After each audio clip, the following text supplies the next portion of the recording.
Hey, it's Dave 2. I'm going to be talking about something I call reputable feedback tasking. I put out a paper in February of 2024 called this RFTs, where I go over some cryptography stuff and about how you can use that to generate verifiable target reference numbers. So I've received quite a few questions about this, about how it works. I thought I'd give a quick demo, and then I got a little carried away and made a little PowerPoint presentation for that. So real quick, if we have a tasking right here like this, in order to generate the TRN, I can use a tool where I use the secure hashing algorithm generation 3, 512-bit. You paste it in here, and then you can take the first couple variables there, and that becomes your TRN.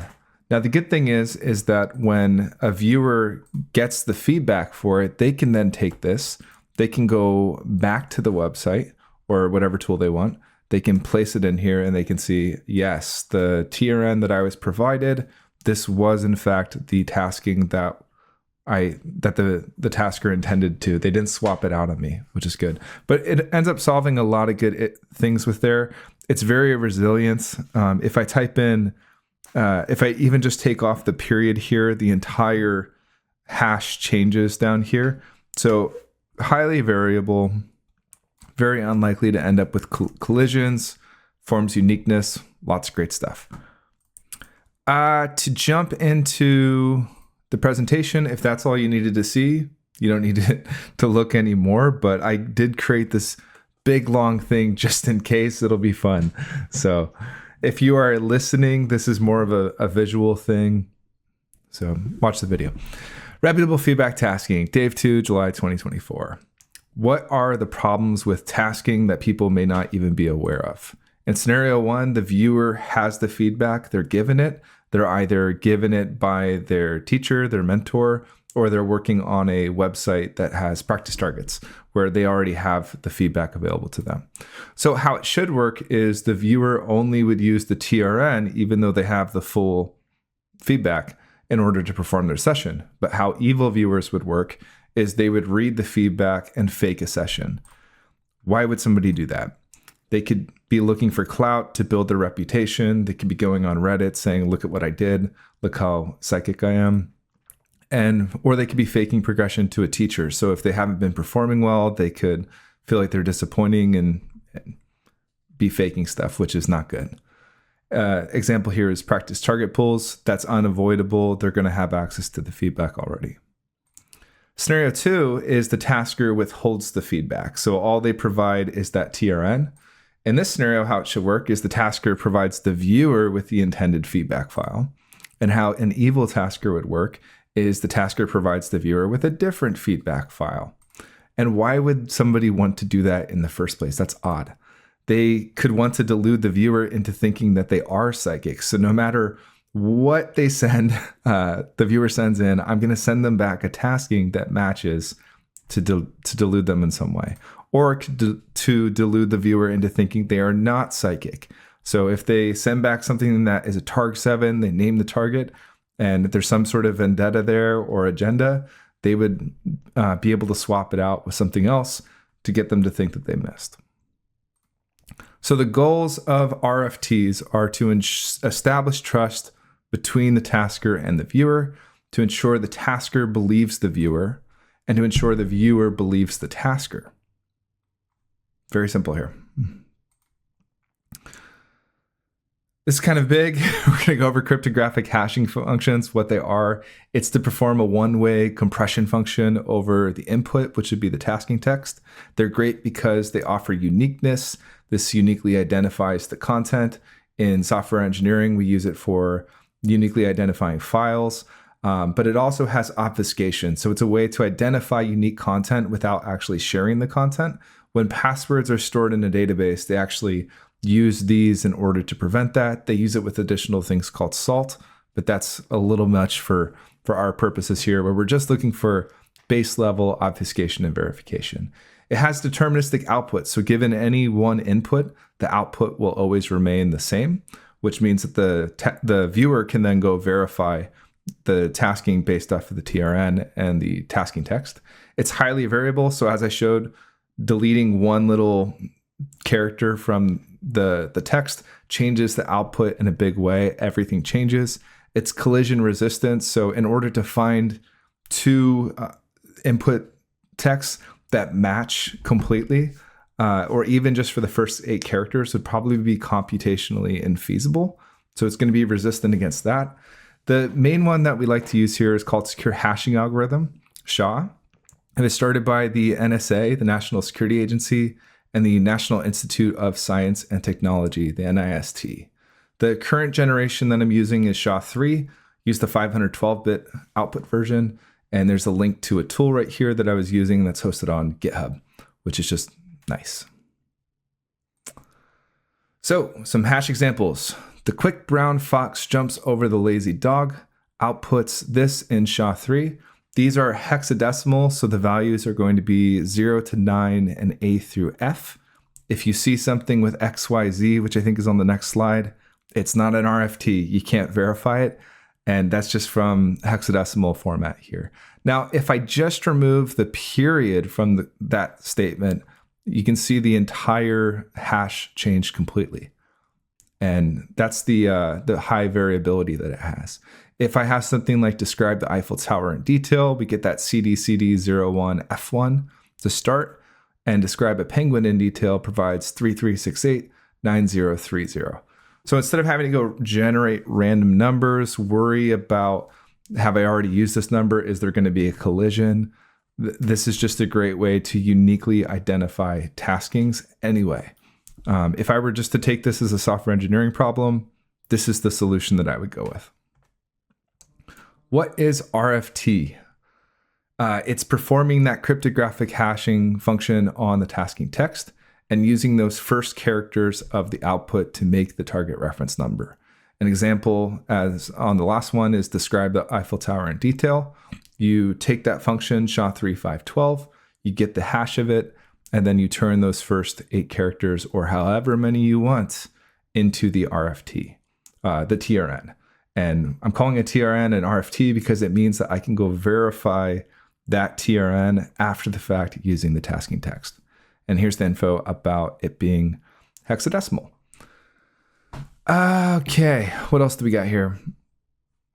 I think we're just going to go into the visual stuff. So I created a thing, which we'll see here, where it shows like the whole exchange of data.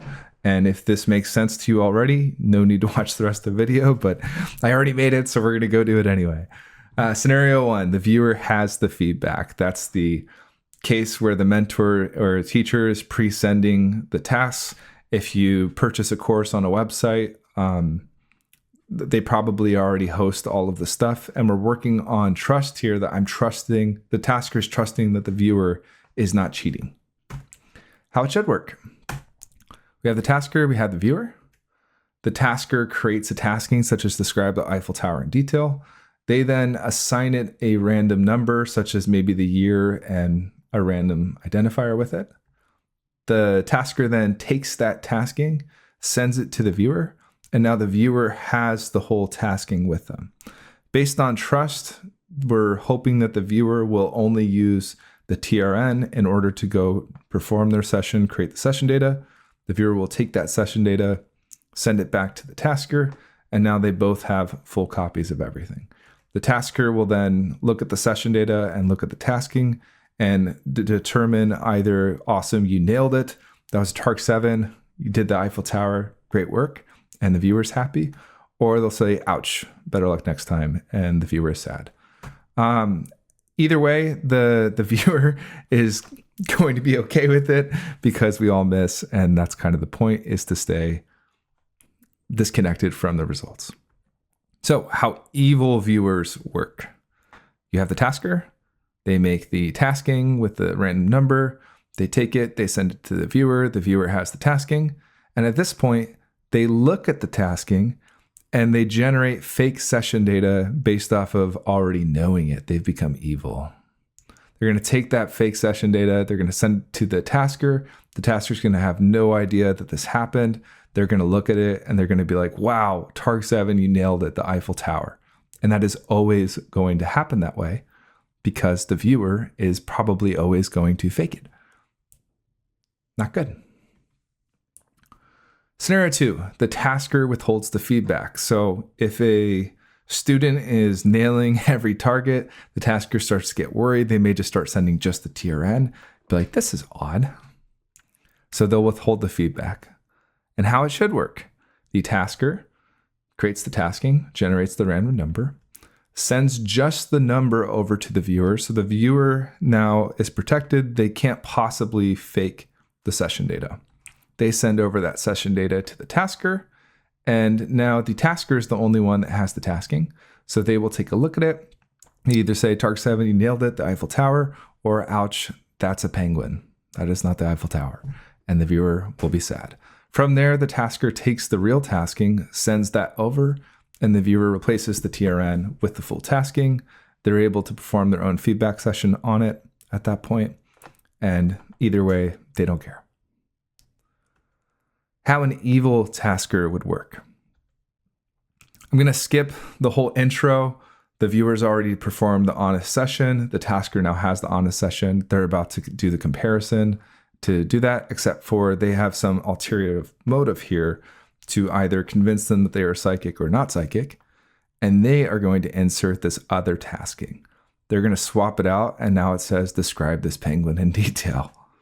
So instead of doing the comparison with the Eiffel Tower, the original intent that the viewer actually looked at, they're going to say, Targ 7, you nailed it. It was a penguin. Even though that's not what they sent over. Or they're going to say, you thought that was the Eiffel Tower? Ha ha ha. And the viewer's going to feel really bad because they missed, even though they're actually super psychic and nailed it. At this point, they send over the fake tasking, and now the viewer thinks that that fake tasking, the replaced one, was the real one, and we have some evil situation here. They perform the feedback session, and they still don't care because that's what we're supposed to do. Scenario 3, the tasker withholds the feedback but sends an RFT. How it works. The tasker creates the tasking, describe the Eiffel Tower in detail. Instead of assigning it a random number, they take that SHA3-512 hash to get the TRN, such as CDCD01F1. They send only that TRN over to the viewer. The viewer then doesn't have access to what the tasking actually is. They set the intent, perform the session, send the data back over. And then they say, Targ 7, you nailed it, the Eiffel Tower, right? Or they say, ouch, that's a penguin.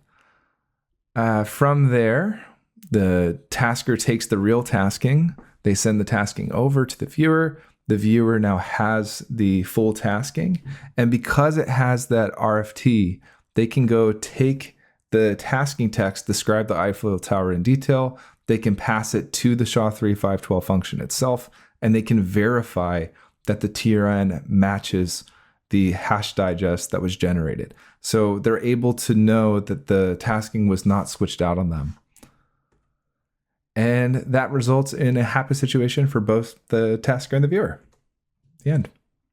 If you have any questions about this technique, what it is, it's just great because it's a quick way to generate TRNs anyway. And there's a lot of other uses for that in terms of establishing trust between the tasker and the viewer.